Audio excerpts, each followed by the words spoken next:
percent success in the National Assembly. Instead of being pushed by the tactically superior EFF, Zuma jumped into political insignificance, and no amount of historical distortion will rescue him. He is headed into the dustbin of history as corrupt, self-seeking imposter who thought he was more important and bigger than the Constitution and better than the organization that deployed him to political office. In his ignorant, arrogant, and political illiterate articulations, Jacob Zuma says he does not know why he had to leave the office of president, because those who engaged with him about his resignation are afraid and actually very scared of him, and we wish to take this opportunity to remind him of his many sins, but because there are many, we'll just say the few. It was Jacob Zuma's presidency that 34 mine workers were massacred by the ANC government in Marikana, and this of course happened in collaboration with and due to the pressure of the current president of the ANC, Cyril Ramaphosa. It was under Jacob Zuma that the corruption committed under the arms deal was swept under the carpet and suppressed through a fast commission of inquiry which ignored critical evidence of wrongdoing by people who to this day still enjoy the proceeds of the arms deal corruption. It was under Jacob Zuma that all strategic state-owned companies such as SA Express, Safcol, CEF, Petro SA, and Prasa were auctioned off to a criminal laundered billion debts in the state-owned companies. It was under Jacob Zuma, only head of state, who was found to have violated the Constitution, and he failed to uphold, defend, and respect the Constitution. Violation of the Constitution is not a minor issue and should only. The South African Police Services Special Investigation Unit were incapacitated to deal with sophisticated crimes. It was under the leadership of Jacob Zuma that the South African Revenue Services SARS was incapacitated and now cannot honestly collect revenue. It was under Jacob Zuma that the state dismally failed to deal with illicit financial flows, tax avoidance, and money laundering because Zuma's friends were busy shifting billions of rands out of South Africa. It was under Jacob Zuma that the Office of Public Protector was almost extinguished with recurrent insult, deliberate incapacitation, and non-cooperation from the executive, whose obligations included provision of full support to the Office of the Public Protector. It was under Jacob Zuma that white landowners continued to receive billions of rands of state money buying stolen land, which was never transferred to the rightful owners. Zuma cannot claim anything about land redistribution because he was too busy stealing and not focusing on important question of reclaiming the land. It was under the presidency of Jacob Zuma that South African Defence Force soldiers were deployed to fight illegal wars in the Central African Republic, and 14 of them losing their lives in a war that sought to protect Zuma's business interest. It was under Jacob Zuma's leadership that Colonel Muammar Gaddafi was surrendered to imperialist forces and got killed like a dog in events that resulted in regressive degeneration of Libya. It was under Jacob Zuma's leadership that Morocco rejoined the African Union despite its colonial occupation of Western Sahara to this day. It was under Jacob Zuma where theft of public resources became fashionable because institutions were weakened and no one could call anybody to order. It was under Jacob Zuma that the executive was unnecessarily ballooned and used as a means to dispense patronage and hand over government to incompetent and corrupt individuals. It was under Jacob Zuma that the state was forced to begin with procurement of unaffordable nuclear energy, which would have collapsed South Africa's budget. It was under Jacob Zuma that the corruptly awarded tenders to distribute social grants was declared legally and constitutionally invalid and therefore threatening the stability of the country.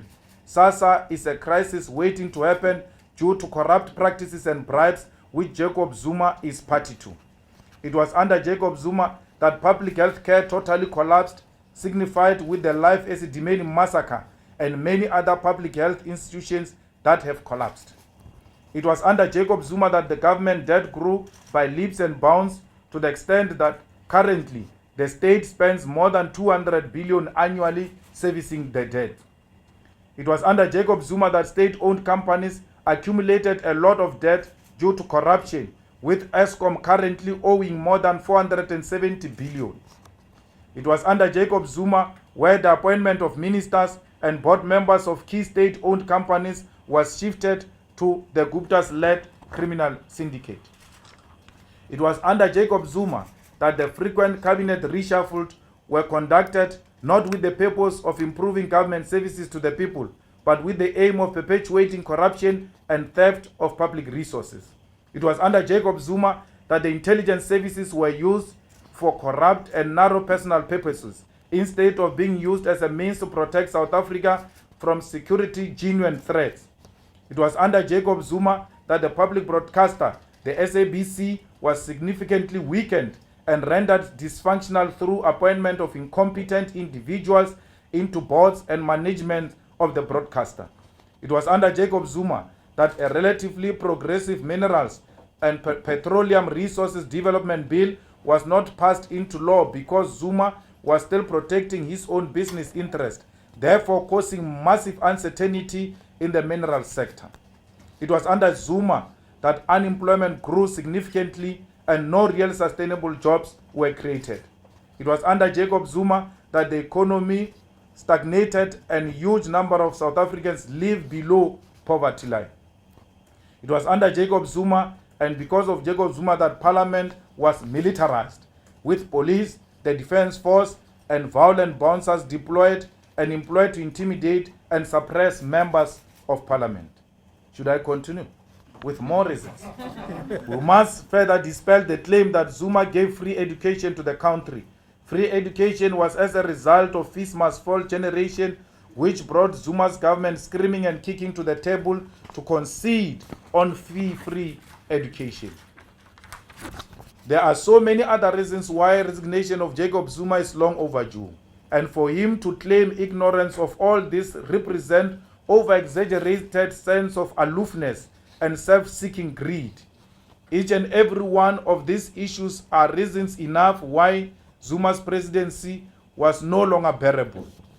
The EFF patiently and relentlessly fought against Jacob Zuma's leadership of South Africa because he was a disaster, a post-colonial disaster who almost brought South Africa to its total collapse. The EFF is not sympathetic to Zuma's games of victimhood. He is a con man and a trickster who, when caught in the wrong, plays victimhood with an aim of misleading the gullible into supporting him. We call on all South Africans to not fall victim of Zuma's crocodile tears and victimhood games he plays every time he is in the wrong. South Africa, the whole nation has been a victim of con men, imposter for more than a decade, and no one should fall into the trap again. The shenanigans of Jacob Zuma nonetheless reveal the massive weaknesses of the political party he comes from. The ANC is not an organization that is capable of leading South Africa beyond political liberation.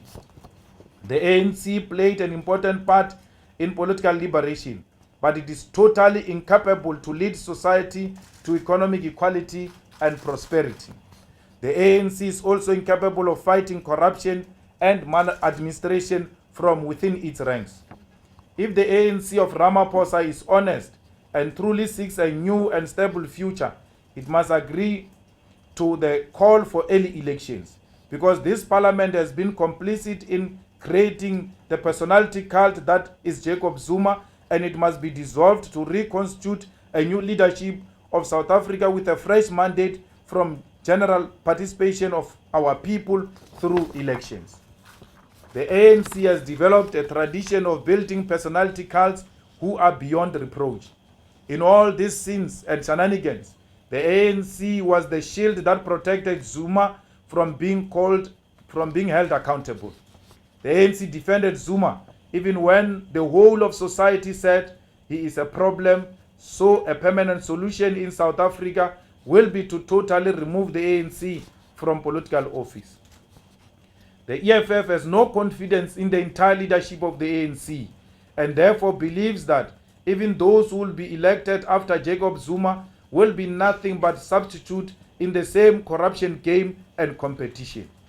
If Ramaphosa becomes president, he is simply going to replace Zuma's corruption stooges with his own corruption stooges. The recent appointment of Sifiso Dabengwa into ESCOM board is a worrying sign that Ramaphosa will replace Zuma's thieves with his own thieves. The EFF will therefore not participate in the election of a new president to replace Zuma because we do not want to legitimize anyone from the ruling party. As a result, at the first opportunity to lead a motion in Parliament, EFF will call on the dissolution of Parliament in favor of early elections. This is to allow our people to renew Parliament mandate through general election and not some career-driven elite pact. Furthermore, opposition parties should not be opportunistic and field candidates for position of president because none won elections, and even when combined, do not constitute more than 50% of the vote. The EFF will, however, participate in the State of the Nation address and robustly engage all the issues that will be raised. The EFF will not lower the bar concerning holding the executive accountable. Our robustness and forthrightness will remain intact, and this time will be more vigilant because those who are designated to lead South Africa have a cozy relationship with white monopoly capital. We wish to take this opportunity to salute the women of the EFF who stood firm and fearless against all forms of violent intimidation by parliament-hired thugs who assaulted them every time they demanded that Zuma must fall. It is through the women of the EFF that resistance and resilience was defined in the EFF caucus. With them, it is once more proven that indeed these cadres were at the receiving end of hooligan violence. They were hospitalized, broken bones and jaws, some whilst carrying life inside their homes. Yet upon release from hospital, they will march back to Parliament to fearlessly demand that Zuma and his executive must be held accountable. They are an exemplary leadership, and they also show the spirit, the revolutionary spirit of Asiji. Watinta Bafazi, Watinti Mbokot. The people of South Africa are beginning to acknowledge the reality that the EFF is not just an opposition party, but a mass movement with ideological and political capacity and political tactical superiority to lead society. This is, amongst other things, demonstrated by the fact that we stopped the presidency of Jacob Zuma, who fell on his sword before we could push him to it. The war for economic freedom continues. All ground forces must remain vigilant. We salute all the ground forces of the EFF for their determination to fight corruption. We salute the independence of the South African judiciary. We thank all the lawyers who spent sleepless nights to put papers together to stop corruption, in most cases on pro bono basis. We salute the continued reporting of corruption by the South African media. Special thanks to the late Mendire Sow for exposing the Nkandla scandal. We salute Lindiwe Mazibuko for starting the fight on Nkandla corruption here in Parliament before our arrival. We salute opposition parties in Parliament for putting the interest of South Africa above those of their own. Finally, we remember you, Cindy Somagata, and your militant and radical youth, which constituted a threat to Zuma and his corruption. No retreat, no surrender, victory is certain. Hasta la victoria siempre. Thank you very kindly. I'm going to attempt the first round of questions. Those who are sitting at the back where I cannot see you, it will be very preferable that you stand so we can see your hand. Can I try the first round? Yeah. Can everybody hear me now? Yes. Okay, let's start the first round of questions. 1, 2, 3, this side. Anyone else? Number 4. Okay, let's start with number 4. I'm sure there's a mic like this next to you. Yes, thank you. Absolutely. Thank you, Wendell from Reuters. Mr. Malema, will the EFF contest rather the election of the president today, as is permitted in the rules? And if that is so, are you going to be putting forward your name as the likely contender? Given the fact that the EFF's sort of most of its campaigning has been on an anti-Zuma ticket, how do you foresee the strategy changing primarily in Parliament going forward under Ramaphosa? Is it going to be more of the same? Thank you. Number 3. Thanks, Mboyeseni. CIC, I thought to some extent you have answered the question on opposition candidate. If you are against an opposition candidate, do you not face the danger that Mr. Ramaphosa will be elected unanimously, and therefore to some degree with your say-so? And secondly, to follow on Wendell's question, there's always amongst your opponents, especially within the ANC, the sort of feeling that basically the only reason why you're not in the ANC is because you were thrown out of the ANC. How would you react to the point that is often made in the ANC, rightly or wrongly, that basically you will return to the ANC at some point? Number 2. Thank you. Good morning, CIC. To build on my colleague's question, has anyone within the ANC approached you about reintegrating into ANC structures, formally or informally? And secondly, you say you'll represent your interests at SONA robustly. Would you consider leading a walkout as you've done under Zuma delivered SONAs previously? Thank you. Number 1. Thanks, Mr. Malema. I've largely been covered by my colleagues, but I do have a question on the plans for dissolution. Will you be joining the DA's already scheduled, or not scheduled motion, but they've already applied for a motion? Will that be part of the same process, or do you intend to launch your own motion? Thanks very much. Mr. President. Thank you very much. We are going to join the DA motion on the dissolution. It was a decision of a meeting of opposition parties, and therefore, as people who are loyal to their own decision, we are loyal to this decision. The DA has submitted the motion. We'll support them. And we think that the discussion on the dissolution of Parliament starts today. There shouldn't be an election of a president. There must be a discussion on the dissolution. West, because the Constitutional Court found that this Parliament did not play its role, particularly when it came to holding Zuma accountable. So what we in this Parliament are the same as Jacob Zuma. And therefore, no one amongst us qualifies to be a president of South Africa if Zuma doesn't qualify to be president of South Africa. This Parliament failed to discharge its responsibilities. And if anyone wants to be president of South Africa, let's go to the elections. Let's get a fresh mandate. Let it be the 6th Parliament, not the 5th Parliament. The 5th Parliament is guilty the same way as Zuma is guilty. We cannot be the respecters of the Constitution when it comes to Zuma. But when it comes to us, we want to pretend like we're clean. The court found that we did not discharge our constitutional responsibility in the protection of the public protector, in holding Zuma accountable. That was with regard to Nkandla. The court comes again, says, in the impeachment case, you failed in your duty to develop the rules which will hold Zuma accountable. So we've been Parliament which has been busy over nothing except the protection of Jacob Zuma. So we should just go back and get a fresh mandate. We can be cleansed by the election process. Otherwise, we can't cleanse ourselves.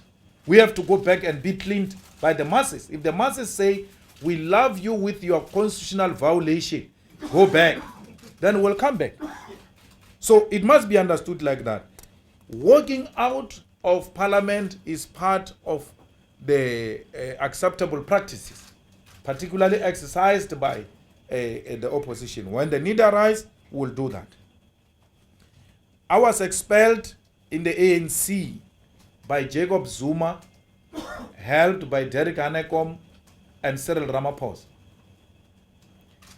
Cindy Somagaga, when we launched an appeal, went to have a meeting with Cyril Ramaphosa in one of his offices in Sante, where Cyril said to Cindy, so you guys must appeal because Derek Hanekom has messed up this case. We never had an intention to appeal. When they expelled us, we had accepted and we wanted to walk away until we were misled by Cyril, who wanted to shine and give Zuma an impression that he was on his side by expelling us. At the center of all those shenanigans was the big stomach Gwede Mantashe, the initiator, the man who spent sleepless nights to ensure that we are out of the ANC. So why would you come to me and tell me to come back to the ANC, which is led by the people who are at the center of our suffering? Cyril, Derek, Gwede. Zuma agreed with them because our youth league approached Zuma and said, we initially agreed that you will serve only one term. You must leave as a president of the ANC when we go to Mangaung. Zuma thought we were joking. We went to the NGC and won all the debates in the NGC. And Zuma saw the signs on the wall that these people are going to remove me because they won over the NGC of the ANC. That's when he joined the chorus of us being removed from the ANC. Initially, he was not agreeable to it because he thought our request to remove him was just a bluffing stance. We had no numbers. We didn't have the necessary influence. He was the most influential person in the ANC. But the NGC then gave him a wake-up call. And then he joined Gwede. Gwede didn't want us because we said he must be replaced by Fikile Mbalula. Gwede said to Andile Lungisa, if you chase me, I will chase you back until to the sea. He took that vow. Cyril joined the whole thing because he wanted to be in the good books of Zuma. But also, Cyril's father, Rupert, said the youth league was an irritating mosquito in a room and it needs a doom. Cyril became that doom. So we threatened, we're a threat to the corrupt in the ANC, and we're a threat to white monopoly capital. They had a marriage of convenience when it came to the youth league. Trevor Manuel, Cyril Ramaphosa, Ino Godongwana, Jeff Radebe, and all of them in the NGC of the ANC, they kept on saying to the cameras, nationalization is not on the table, it will never happen. They were shocked to an extent that Jeff Radebe, the crook politician, the manipulator, wanted to manipulate the resolution of the NGC of the ANC and get rid of nationalization from the ANC resolution. Why? Because this group which is running the ANC today committed to white capital that nationalization of banks and the mines will never happen. And we proved them wrong. We did that peacefully through a superior logic, through winning over people by persuading them. We didn't have state power. We didn't have the power to dispense patronage. We didn't have power to give people money. We won the ANC branches through persuasion. That was the crime we committed, not by Zuma, by these crooks. Zuma, after expelling us from the ANC, worked with Pravin Gordhan to stop sending money to the Limpopo government, helped by the late Collins Chabane. They stopped sending money to the government of Limpopo and said Matale collapsed the government of Limpopo. They withheld the money. Pravin, the same WhatsApp group of Cyril.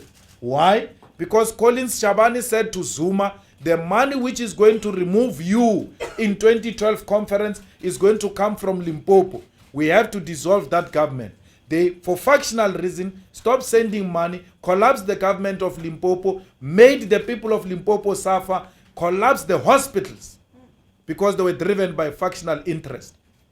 Masondo David, who is in the NEC of the ANC today, still gives the same account. The only mistake he makes is that he says he's the only one who said we must go to court. I was with him when we said we must go to court. Castle was scared.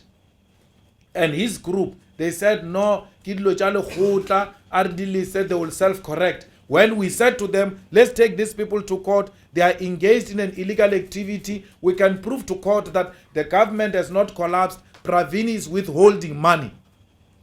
It was Pravin working with Trevor Manuel and their crooks in SARS, the so-called rogue unit, which came after me and took my properties and subjected me to a huge humiliation. Why do you want to tell me I will go back to the ANC because Zuma is gone? You think that when I went to march that Pravin must not be charged is because I believed in Pravin? I never believed in Pravin. But I knew that Pravin was persecuted. And because Pravin persecuted me, it doesn't make a persecution to him correct. I don't care what Pravin did to me. If he's persecuted, I will stand for him. But it doesn't change the fact that he persecuted me. They subjected me to concocted charges in Polokwane. Humiliated my family, humiliated me, took my properties with the hope that I'll go and sell loose cigarettes in Zone 1 Masakane. Little did they know that they were planting a seed. I'm sitting with them here today in Parliament. Zuma is gone. I'm coming for them now. They should know that we will never retreat. I will never go back to the ANC. Even if politically I was to be persuaded, my grandmother, who is 87 years old, told me that even if she dies, I must never make a mistake of going back to the ANC. So I've never disrespected personally the wishes of my grandmother. It will never happen. Under no circumstances will I go back to the ANC. I will never go back to the ANC. I will rather leave politics and become an analyst at Power FM. Because I analyze better than many fools that they call here on ENCA and all of that. They don't know politics. And it looks like they are paying them. I don't know. I will analyze free of charge because I love politics. I won't make anyone pay me for analyzing and telling them what they want to hear. I will give them an objective analysis of politics. Anyone who says that the EFF is based on anti-Zuma stance, and that's what makes it survive, is an illiterate journalist who's lazy to read and then rely on social media chats. You before you come to a press conference, you look at the tweets and you come and ask tweets questions. That comes out of laziness to read. Because a reading journalist will know there are 7 non-negotiable cardinal pillars in the EFF. And none of those cardinal pillars have got Zuma in them. Read, brother. We know you might have survived through copying on other people at school. And now you have to do the actual thing without copying from anyone. Read. You will know that there is no anti-Zuma non-negotiable pillar in the EFF. You are not different from the rest of them who said the opposition is irrelevant after Cyril Ramaphosa. Cyril Ramaphosa became president of the ANC in December. And you wrote all of us off and said we are useless. There is nothing that is going to happen.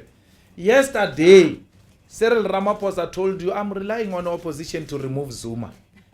The irrelevant opposition, your master, your star from the lucky packet, relied on the same opposition you said it is irrelevant to remove a delinquent from the office. But also, which Democrat will want to celebrate the opposition being made irrelevant in a multi-party democracy? Look at what opposition has done to this country. If it was not of the opposition, we wouldn't be where we are. You wish the opposition away. That will be the end of our multi-party democracy. That will be the end of this Madiba's constitution. We are not petty. We are superior like that. That's why we mention Lindiwe Mazibuko. She must take the credit. She fought. We cannot overlook the achievement of an African woman, even when she comes from a different party. I've apologized to her personally for calling her names in defense of Jacob Zuma. I did that in a progressive station called Power EFF. Because I came to realize later that she was correct. She's my sister. I respect her for having defended our country. We came and took the baton from her. When the white party used her and dumped her, we picked up the baton and continued with the struggle she had started in this parliament. That's why we salute Mendi Rousseau, because these are possible through progressive journalists who don't succumb to brown envelopes. Exemplary leadership of Mendi Rousseau from Mail and Guardian should be something that inspires journalists going forward. Journalists should not take sides. Journalists should not succumb to the pressures of those who are in authority. Journalists must always report objectively without being biased. Now that white monopoly capital is in power, you are going to be tested because you are owned by white monopoly capital except Power FM. Many of you belong to white monopoly capital. So we want to say to you, if you feel like surrendering to the pressure of your bosses and the powers that be, remember Mendi Rousseau. Let her spirit inspire you and report fearlessly and objectively. Why should we go and contest? That will be a contradiction. We are saying we need early election, my brother. And then at the same time we say, hey, we are contesting. What are you saying, actually? What are you saying? South Africans don't want a confusion here. We are not going to legitimize another faction of the ANC by participating in an illegitimate, illegal process. Cyril Ramaphosa doesn't qualify to be president of South Africa. If he thinks he's qualifying, let him go and run elections. Let him go and run elections. Let him get a fresh mandate like all of us. If I think I qualify, which I do think I qualify, of course, but let me go be cleansed by the masses through a vote. Let me come back here through a fresh mandate and not continue the mandate of breaking the rules. You are going to be elected president under the leadership of Balek Mbete, the most corrupt speaker of parliament, who has got no respect for constitution, who has got no respect for rules. We cannot allow that. Ramaphosa, you have to remove Malusi Gigaba. Because the budget Malusi Gigaba is going to present, it's a budget of Jacob Zuma's cabinet. Of thieving. Thieving. Too much thieving. If Ramaphosa wants to preside over such a budget of thieving, continue praising him. You still have got a lot to learn. Journalists do not learn. That's the problem. As those who praised Zuma and what they are writing today, you are making another mistake. This Ramaphosa goes and appoints Sfiso Dabengwa into ESCOM, his personal friend. The wife of Sfiso Dabengwa was the CEO of Shanduka. The court said conflict of interest doesn't question the capacity of individual. We're not saying Dabengwa is not qualified or doesn't possess the necessary skill. But his proximity to the appointer makes him an illegitimate appointed board member. Cyril Ramaphosa has started. Relationship of Cyril Ramaphosa and Sfiso Dabengwa is that of Jacob Zuma and Dudu Myeni. Sfiso Dabengwa is a boyfriend of Cyril Ramaphosa, the same way Dudu Myeni is a girlfriend of Jacob Zuma. Same. But you can't write about it because it doesn't suit the narrative of white monopoly capital. If it was Zuma, if it was Ace Mahashule who had done that, will not hear the end of it. We are asking for consistency.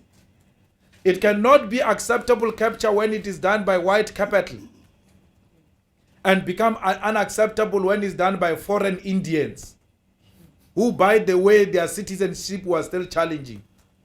It was awarded by this crook, which must come and present a budget, and then we must clap hands for.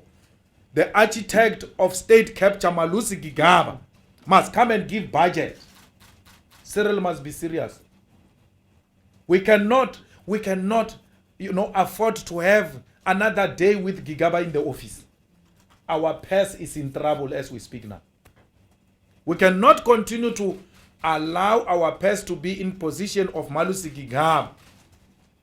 So it's up to Cyril and for the country to judge if this is the same wine in a different bottle, or we are drinking something new called Grand Azania. Thank you. Okay, let's try the final round. Follow-ups. Okay. Number 1, Lester. Number 2, number 3. Is there no one else? So you must say it's a final round. It's a final round, everybody. Number 4, number 5. It's a final round going once. Make sure you are a journalist if you're going to ask a question. Yeah. Mr. Malema, Les from ENCA. I apologize, it's not about your 7 pillars. But yesterday you would have opened and you would have closed yesterday. Yes, I was going to kill them. That's my question. Do you feel robbed by President Zuma by resigning? Chief, I was looking for that moment. I waited for it for a very long time. And I want to thank my ancestors and God for having kept me until this day. I wanted that moment. I wanted them to bring him here and make him feel, or to payama felelo ibohloko palama tom. So I was denied that opportunity. And when all this was unfolding, I wished that Cindy Somagaga was here to see a man who destroyed his promising future and sent him back to the village to be killed. He didn't do anything wrong, nothing. Everybody kept on saying, what was Magaga's charge? Flowers. Because he said Malusi Gigaba bought flowers with a credit card for his girlfriend with government money. This is the same Malusi Gigaba who's going to present Cyril Ramaphosa's budget.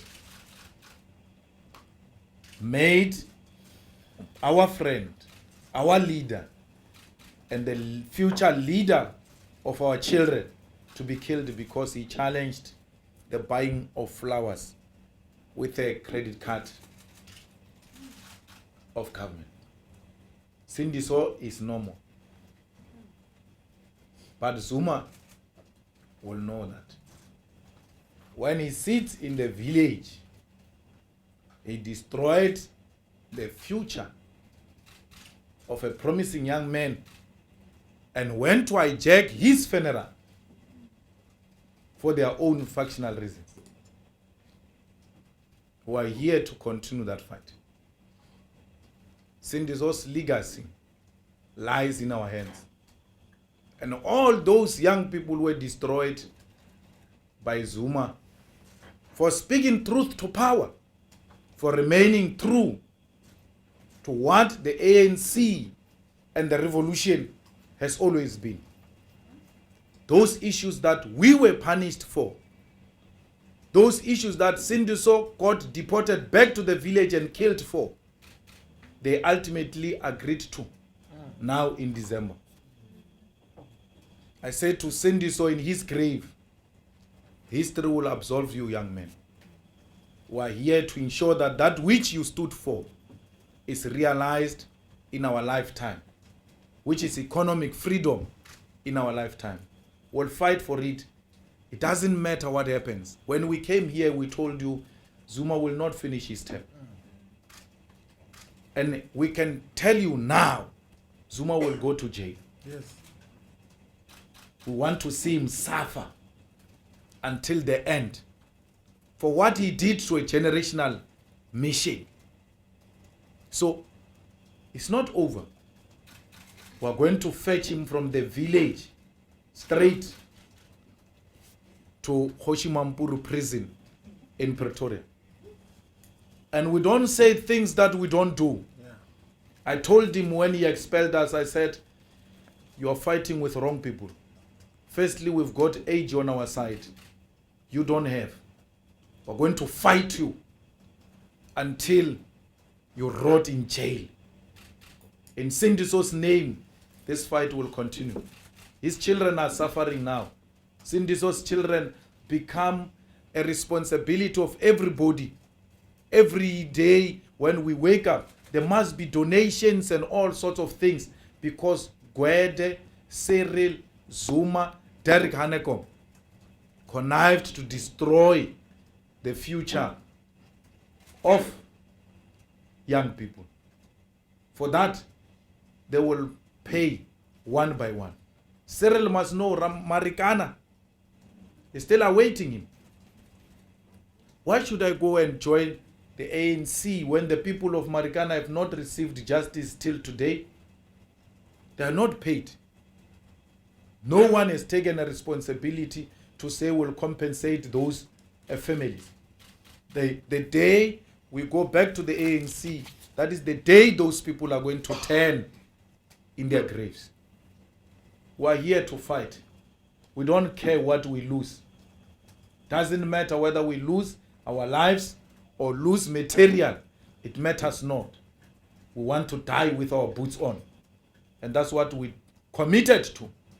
Many of our people, many people who were with, disappeared and called us names. And I want to tell Cindy Somagata in his grave that those former leaders of the Youth League who turned against me and you and Floyd in favor of Zuma, they have today not disappointed as expected. They've turned against Zuma. Because that's what they do. They are unprincipled former leaders of the Youth League.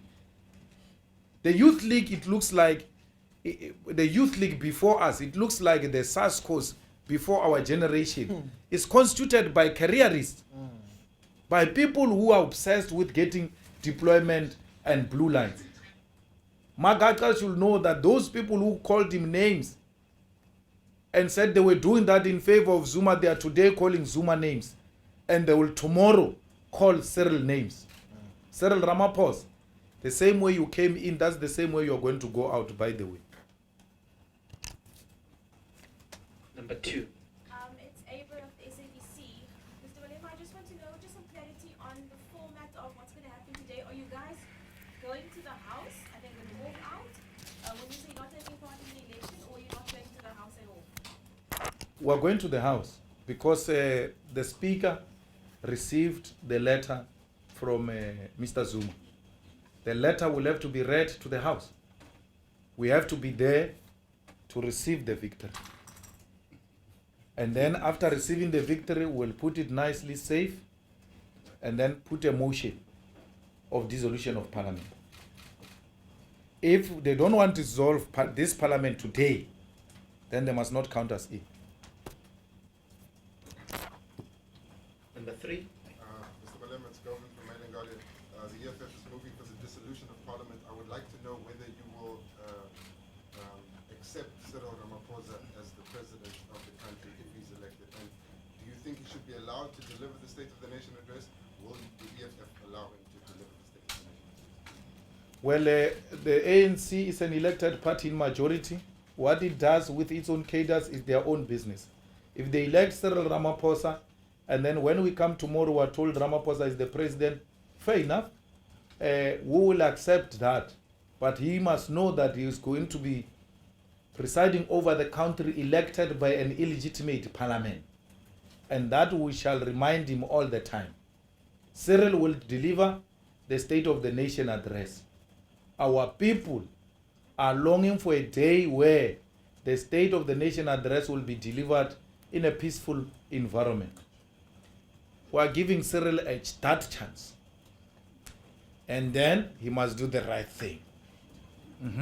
He must do the right thing. I don't want a situation where he says, no, you never gave me a chance. You just started from the onset.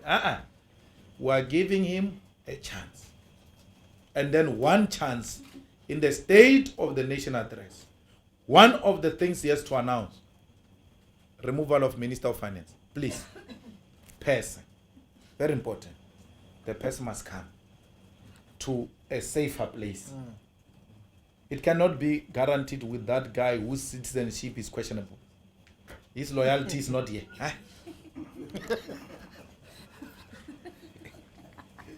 Number 4. Many Have you forgotten yourself? Number 4. We'll go to number 5. They are fine. They are all Are satisfied. you all covered? You were number 4. Just a small thing, my colleague Abra basically asked my question, but you said, Mr. Malema, that if they don't dissolve Parliament, they must count us out. What does that mean? Will you walk out? What will happen? Yeah, well, sister, I think you came to do your job here. Let's wait and see what happens. Just come to Parliament, EFF. Yes, let's go to Parliament. Let's see what happens inside Parliament. All right. Thank you very much. Thank you. Thank you, South Africa.